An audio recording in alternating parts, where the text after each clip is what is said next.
Vous êtes sur RTCI, le journal de 19h30.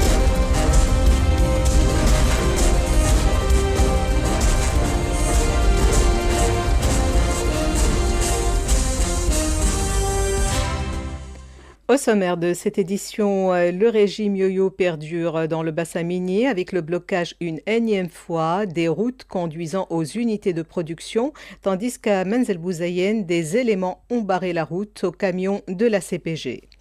L'UGTT persiste et signe et exprime de nouveau son rejet catégorique du tout retard ou annulation visant la majoration salariale de 2017. Elle appelle à l'équité sociale.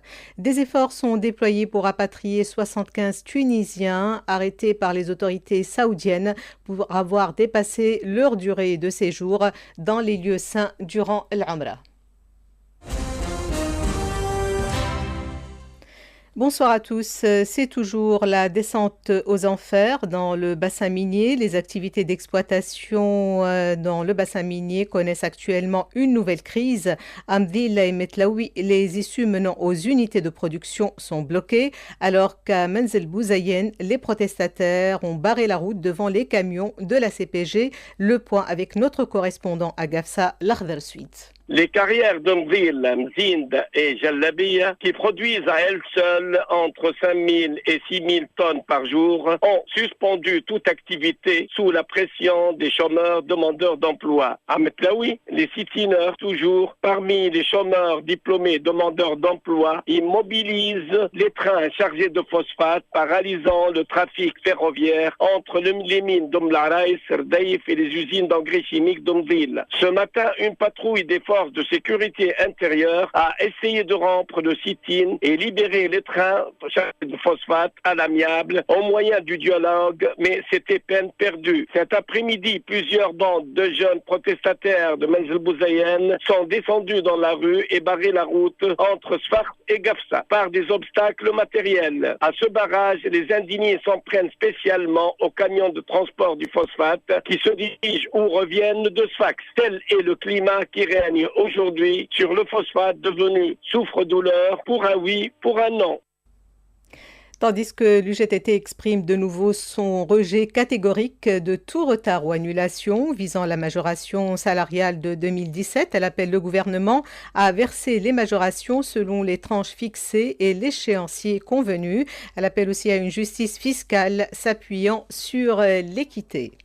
La Tunisie qui occupe la 8e place avec un score de 66,9 sur 100 dans le dernier indice Brahim de la gouvernance en Afrique réalisé auprès de 54 pays. Le dernier indice Brahim de la gouvernance en Afrique indique que la dégradation assez largement répandue dans la catégorie sécurité et état de droit a freiné l'amélioration de la gouvernance globale en Afrique au cours des 10 dernières années. Près de 6000 dossiers ont été reçus par la commission d'arbitrage au sein de l'instance Vérité et Dignité jusqu'au mois de septembre. La première audition en public général est fixée pour le 18 novembre prochain en présence du chef de l'État, du président de la RP et du chef du gouvernement. Un grand événement qui sera diffusé sur les différentes chaînes de télévision, comme l'affirme Sihem Ben Sedrine, président de l'IVD, au micro de Salwa Arfaoui. Nous avons invité d'illustres personnalités internationales qui vont être là. Nous avons commencé à inviter les chefs de parti pour qu'ils assistent parce qu'ils sont impliqués dans ce processus. Nous avons engagé des demandes d'audience auprès des partis tunisiens pour leur donner la même invitation. Nous avons aussi demandé une audition à l'UGTT. Donc nous allons faire un tour un peu des partenaires pour les impliquer dans cette audition parce que ça concerne tous les Tunisiens, ça concerne les médias. Pour ce faire, engager un travail avec les 3 organismes professionnels représentant les médias, le syndicat des journalistes, le syndicat de la presse écrite et le syndicat de l'audiovisuel. D'une part, nous avons également travaillé avec la Haïka comme partenaire en charge de l'audiovisuel pour entamer une formation de journalistes en justice transitionnelle en invitant des experts internationaux en communication de justice transitionnelle qui va se faire à la mi-octobre. Et nous passons au volet agricole. Mise en place de deux nouveaux pôles agricoles émergents en Tunisie, l'un à Jandouba et concerne la culture de la betterave et l'autre au Kef et porte sur la promotion de la pomme de terre. Le point avec notre correspondant Jamel Tibi. C'est tout dire sur la nouvelle stratégie que semble privilégier le ministère de l'Agriculture et des Ressources hydrauliques qui a mis le paquet pour concrétiser ces deux projets concomitants. Pour ce faire, 2 journées d'études et d'information ont été organisées aujourd'hui même à Salawarten au Kef et à Boussel Majandouba pour donner un coup de pouce à ces deux secteurs vitaux pour l'économie nationale et pour la consommation alimentaire. Autant dire qu'avec l'accroissement donc des périmètres irrigués destinés à la betterave à sucre qui seront portés à plus de 3000 hectares d'ici peu et à près de 400 hectares pour la pomme de terre au Kef, tout porte à croire que la Tunisie est sur la bonne voie pour la réalisation d'une grande partie de son autosuffisance alimentaire, même si l'on fait face ces derniers temps à un manque énorme et flagrant en main-d'œuvre dans le secteur agricole. Une triste réalité qui va pousser sans doute les producteurs à se rabattre sur la mécanisation intensive, surtout que l'État n'envisage pas, selon les professionnels, de faire marche arrière sur les deux projets. Bien au contraire, il y a mis tout l'argent nécessaire et les cultivateurs tout leur cœur. Les décrets d'application de la loi relative à l'expropriation pour cause d'utilité publique adoptés par l'ARP en juillet dernier seront publiés dans les semaines à venir. La nouvelle loi vise à concrétiser l'adhésion du citoyen au projet public à travers le réexamen des méthodes de fixation du dédommagement et à l'inciter à renoncer à son bien au profit de la communauté nationale en contrepartie d'une indemnisation équitable et de garanties principales. Des efforts sont déployés pour rapatrier 75 Tunisiens, 60 ans environ, arrêtés par les autorités saoudiennes pour avoir enfreint la réglementation relative à l'Umrah. Ces derniers ont dépassé la durée de séjour dans les lieux saints. Ils sont passibles d'une amende de près de 8000 dinars tunisiens et doivent faire l'objet d'une prise d'empreinte. Qui dit octobre dit campagne de vaccination contre la grippe. Le vaccin existe dans toutes les pharmacies. 150 000 doses sont en vente. Le point avec Emin Slim, responsable de l'Observatoire national de la grippe saisonnière, au micro de Khadija Chouira.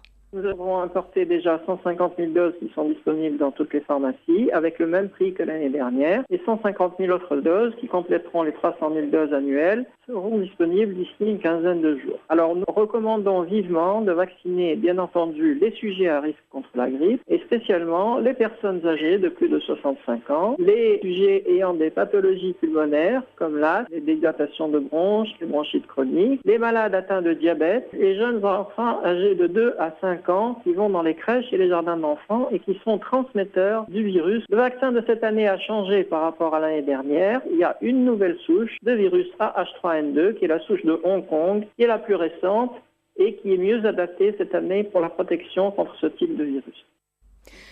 Volet international, la dette publique et privée dans le monde a atteint un montant sans précédent l'an dernier au point d'être plus de 2 fois supérieur à la richesse économique créée sur le globe, a prévenu ce mercredi le Fonds monétaire international. En excluant le secteur financier, l'endettement global s'élevait fin 2015 à 152 000 milliards de dollars, soit 255% du produit intérieur mondial exprimé en nominal selon le nouveau rapport publié par le fonds. Cette flambée de l'endettement tient principalement au secteur privé qui a profité à plein de l'ère de l'argent pas cher alimenté par les politiques monétaires ultra accommodantes des grandes banques centrales. L'armée syrienne a annoncé, elle, qu'elle diminuait ses bombardements sur les quartiers rebelles de la ville d'Alep. Cette décision, selon elle, a été prise après l'avancée des forces du régime dans ce secteur visé depuis 2 semaines par une violente offensive. Et puis, la page sportive tout de suite avec Zied Mahchoub.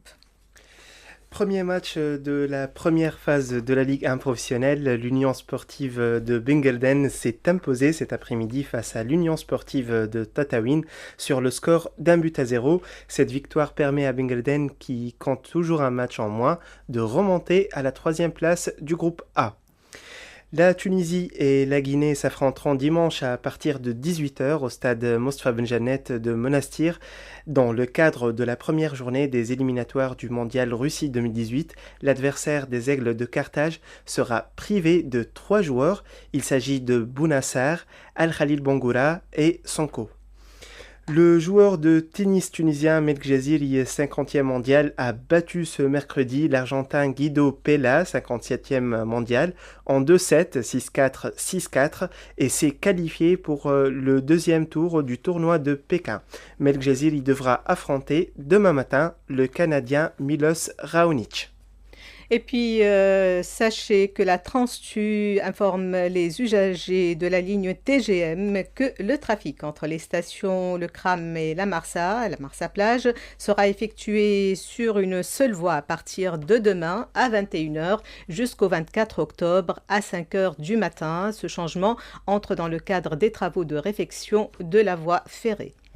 La météo pour demain, des passages nuageux qui seront parfois abondants sur le nord et le centre, avec orages et pluies isolées. Vent de secteur sud faible à modéré de 15 à 30 km/h. Il se renforcera l'après-midi près des côtes et dépassera temporairement 60 km/h sous orage. La mer sera peu agitée. Les températures maximales seront comprises entre 27 et 32 degrés au nord et au centre et entre 32 et 37 degrés au sud. Avant de vous quitter, je vous rappelle les principaux titres du journal. Le régime yo-yo perdure dans le bassin minier avec le blocage une énième fois des routes conduisant aux unités de production. L'UGTT exprime de nouveau son rejet catégorique de tout retard ou annulation visant à la majoration salariale de 2017 à l'appel à l'équité sociale. C'est la fin de cette édition. Merci de votre attention. Vous retrouvez les infos tout à l'heure à 21h. Bonne soirée à tous.